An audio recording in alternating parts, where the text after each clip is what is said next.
अस्सलामुअलैकुम वरहमतुल्लाहि वबरकातुह। दोस्तों, आप लोग कैसे हैं? उम्मीद है कि आप सभी लोग खैरियत से होंगे। तो दोस्तों, आज के इस वीडियो में हम लोग क्लास 10th के उर्दू ग्रामर के बहुत ही अहम सवालात लेकर हाजिर हुए हैं, जो आपके मैट्रिक के इम्तहान में बहुत सारे सवालात इसमें से आने का पूरा चांस है। तो देख लेते हैं हम कौन कौन सा आज सवालात लेकर आए हैं। तो एक हम नंबर पर लेकर आए हैं हम सौ, यानी ऐसे अल्फाज जो एक जैसे आवाज़ जिसका एक जैसा आवाज़ निकलता है, उसके मुतालिक हम सवालात देखेंगे।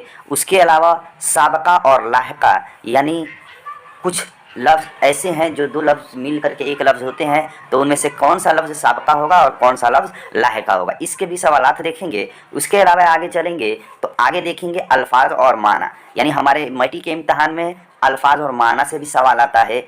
कुछ लफ्ज़ दे देता है, उसके अलावा उसका माना पूछता है। तो इसके भी सवालात अहम सवालात हम लेकर आपके सामने हाजिर हुए हैं। आगे तब अगला टॉपिक देखेंगे।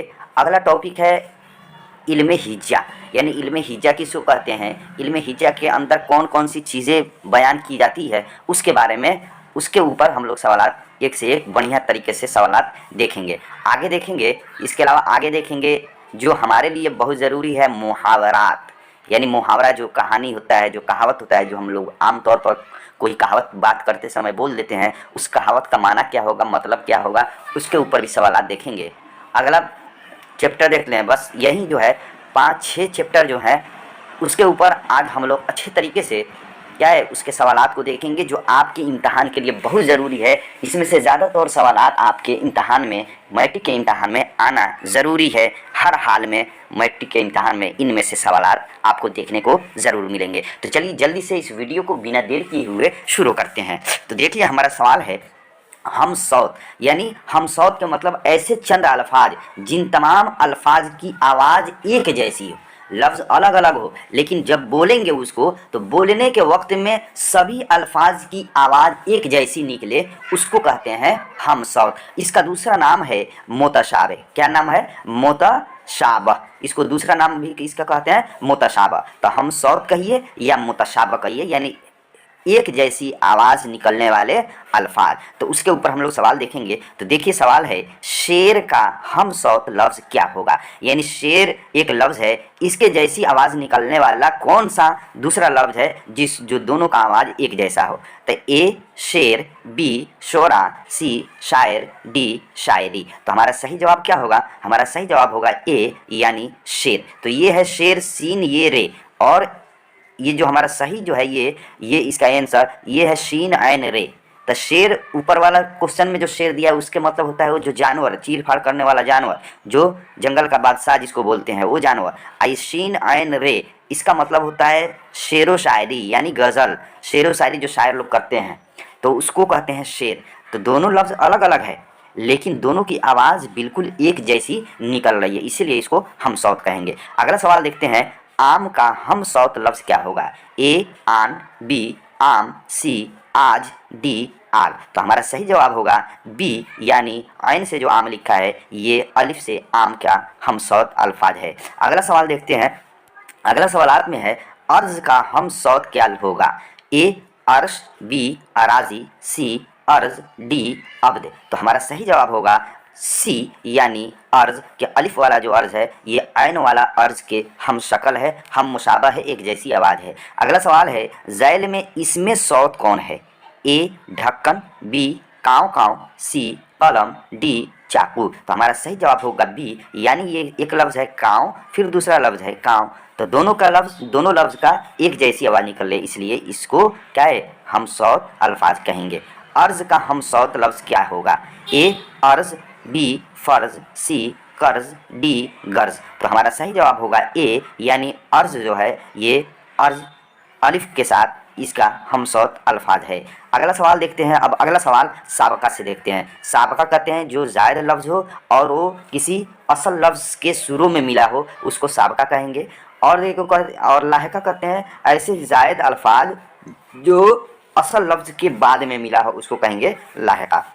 और दोनों के ऊपर जो है हम लोग सवालात देखते हैं। दर्ज झैल में लाहिका को तलाश कीजिए, यानी लाहिका यानी ऐसा जायद लफ्ज़ जो असल लफ्ज़ के आखिर में मिला हो उसको ढूंढना है। ए अनपढ़, बी ला हासिल, सी गैर हाजिर, डी गुस्ल खाना जो है ये लाहिका है। अगला सवाल देखते हैं, दर्ज झैल में साबका की निशानदेही कीजिए।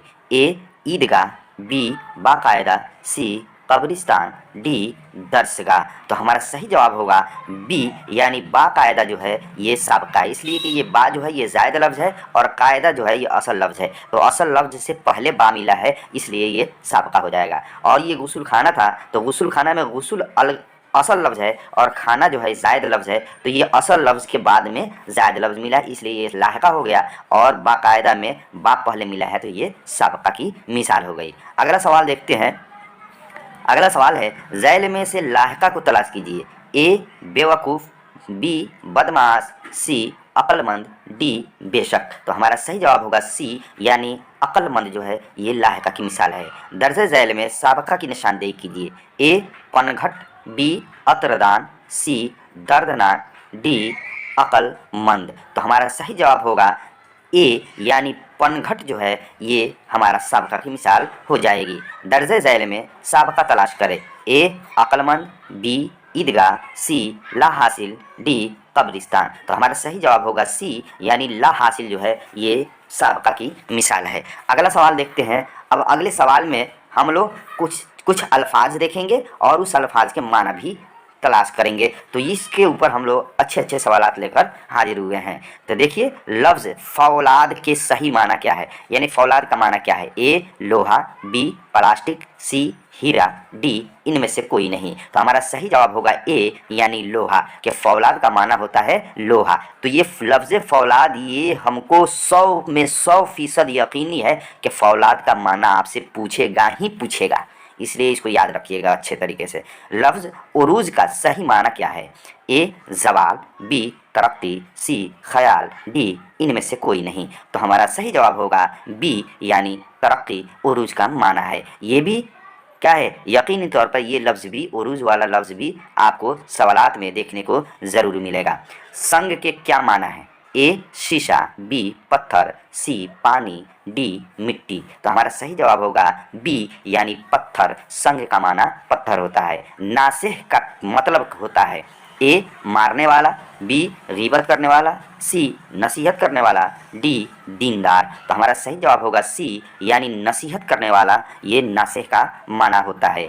अगला सवाल है, अब्द के क्या माना है। ए बंदा, बी हमेशा, सी इबादत, डी इनमें से कोई नहीं। तो हमारा सही जवाब होगा बी यानी हमेशा। अब्द का माना होता है हमेशा। अगला सवाल देखते हैं। अगला सवाल है, तमाज़त की सही माना क्या है।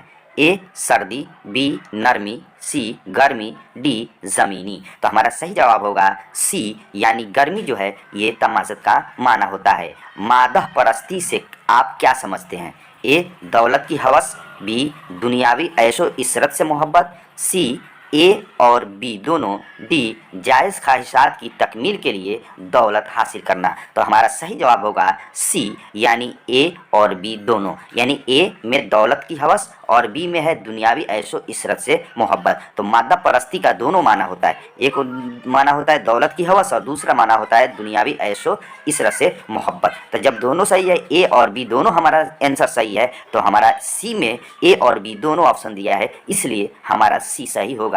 सिर्फ ए मारेंगे तो भी गलत हो जाएगा, सिर्फ बी को टिक करेंगे तब भी गलत हो जाएगा, बल्कि जहां जिस ऑप्शन में ए और बी दोनों दिया हो उसको टिक करेंगे तो सही होगा। तो सी में ए और बी दोनों दिया है, इसलिए हमारा सी सही होगा। अगला सवाल देखते हैं। अब अगला सवाल जो है कायदा के बारे में पूछा गया है कि इल्म हिज्जा किसे कहते हैं और इल्म हिज्जा में कौन कौन से सवाल पूछे जाते हैं वो देखते हैं। तो देखिए, अलिफ मकसूरा झैल में किस लफ्ज़ में है।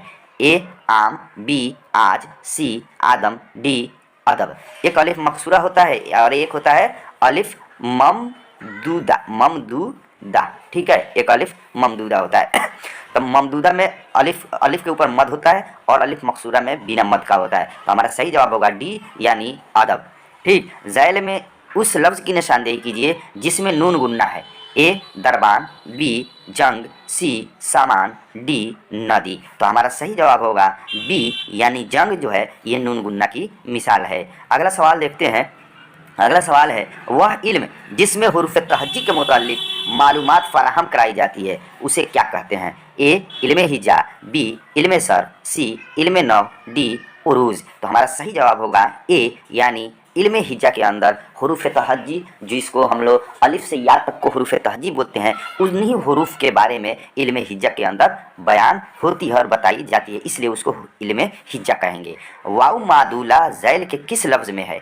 ए खूब, बी नूर, सी खून, डी ख्वाब। तो हमारा सही जवाब होगा डी यानी ख्वाब को वाउ मादूला कहेंगे। वाउ की 3 किस्म होती है, एक वाउ मादूला, एक वाउ मारूफ, एक वाउ मजहूल। तो वाउ मादूला ऐसे वाउ जो नहीं पढ़े जाते हैं उसको वाउ मादूला कहते हैं। तो ख्वाब में वाउ है, असल में है, इसको पढ़ेंगे तो ख्वाब पढ़ेंगे, लेकिन ख्वाब नहीं पढ़ा जाता है बल्कि डायरेक्ट ख्वाब पढ़ा जाता है, वाउ को छोड़ दिया जाता है, इसलिए इसको वाउ मादूला कहेंगे। ज़ैल में अलामत इस्तिफ़हाम कौन सी है? ए ये वाला है, बी सी और डी। तो हमारा सही जवाब होगा सी यानी ये निशान जो है ये क्या है? अलामत इस्तिफ़हाम की निशान है। इस्तिफ़हाम का मतलब होता है किसी से पूछना, किसी से सवाल करना। तो सवालिया निशान ये है, ये सवालिया अलामत है, इसलिए इसको अलामत इस्तिफ़हाम कहेंगे। अगला सवाल देखते हैं। अगला सवाल है वाउ मजहूल की मिसाल है? ए मोर, बी दरखास्त, सी ख्वाब, डी हूर। तो हमारा सही जवाब होगा ए यानी मोर जो है ये वाउ मजहूल की मिसाल है। ठीक, वाउ मजहूल की मिसाल है मोर, इसलिए इसको वाउ मजहूल कहेंगे।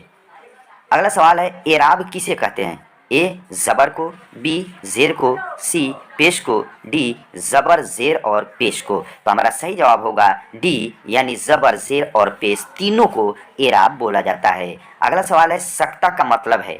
ए मुख्तसर ठहराव, बी तवील सवाल ठहराव, सी रुक जाना, डी नहीं रुकना। तो हमारा सही जवाब होगा ए यानी मुख्तसर सवाल मुख्तसर ठहराव को सकता बोला जाता है। अगला सवाल देखते हैं। अगला सवाल है हर्फ अत्फ की मिसाल है?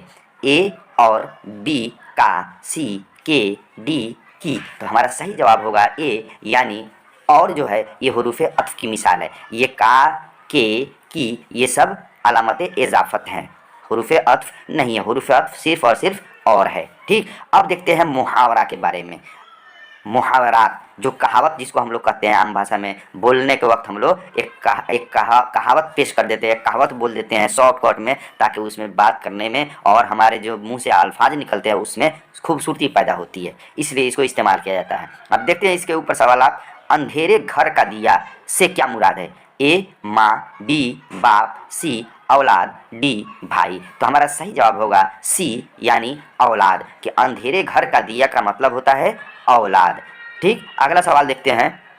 अगला सवाल है दिन ईद और रात शब बारात होना का मतलब क्या है? ए गमगीन होना, बी जोश में आना, सी बदहाल होना, डी बहुत ज़्यादा खुशी होना। तो देखिए दिन में ईद और रात में शब बारात होना, तो ईद और शब बारात ये दोनों पर्व का नाम है। तो जब पर्व आता है, त्यौहार आता है, तो आदमी बहुत ज़्यादा खुश रहता है, इसलिए इसका मतलब क्या हो जाएगा? डी यानी बहुत ज़्यादा खुशी होना। अगला सवाल है सीने पर सांप लौटना का क्या मतलब है? ए हसद करना, बी सांप पालना, सी घमंड करना, डी जख्मी होना। तो हमारा सही जवाब होगा ए यानी हसद करना, ये सीने पर सांप लौटने का माना होता है। अगला सवाल देखते हैं। अगला सवाल है 9 2 11 होना का मतलब होता है? ए मतलब, बी फायदा पहुंचाना, सी भाग जाना, डी वापस आना। तो हमारा सही जवाब होगा सी यानी भाग जाना। 9 2 11 होना का मतलब भाग जाना। अगला सवाल है कान में तेल डालकर बैठना का क्या मतलब है? ए बेपरवाह होना, बी कान में दवा डालना, सी नुकसान पहुंचाना, डी गुरूर करना। तो कान में तेल डालकर बैठना, तो हमारा इसका सही जवाब होगा ए यानी बेपरवाह होना। अगला सवाल है आँच आना का माना बताइए? ए जल जाना, बी झुलस जाना, सी नुकसान पहुंचाना, डी आग लगना। तो आँच आना, तो हमारा सही जवाब होगा सी यानी नुकसान पहुंचना है। ये पहुंचाना लिखा है, पहुंचाना गलत है, पहुंचना होगा। नुकसान पहुंचना ये आँच आना का माना होता है। अगला सवाल देखते हैं। अगला सवाल है बहुत गुस्से में होना किस मुहावरा का मतलब है? ए अपना उल्लू सीधा करना, बी आटे में नमक होना, सी आपे से बाहर होना, डी आस्तीन चढ़ाना। तो बहुत गुस्से में होना, तो इसका सही जवाब होगा सी, यानी आपे से बाहर होने का मतलब होता है बहुत गुस्से में होना। ठीक, एक अगला सवाल है, पाँव फैलाना का क्या माना है? पाँव फैलाना का क्या माना है? तो इसका ऑप्शन दिखाई नहीं दे रहा है, लेकिन हम बता देते हैं इसको कि पाँव फैलाना का मतलब क्या होता है। तो पाँव फैलाना का मतलब होता है हद से आगे बढ़ना। किससे? हद से आगे बढ़ना, ये पाँव फैलाना का मतलब होता है। तो दोस्तों, आज का वीडियो आपको कैसा लगा एक कमेंट ज़रूर कीजिएगा। फिर मिलते हैं हम आपसे अगले वीडियो में। जब तक के लिए खुदा हाफिज़। खुदा आपको सही और सलामत रखे।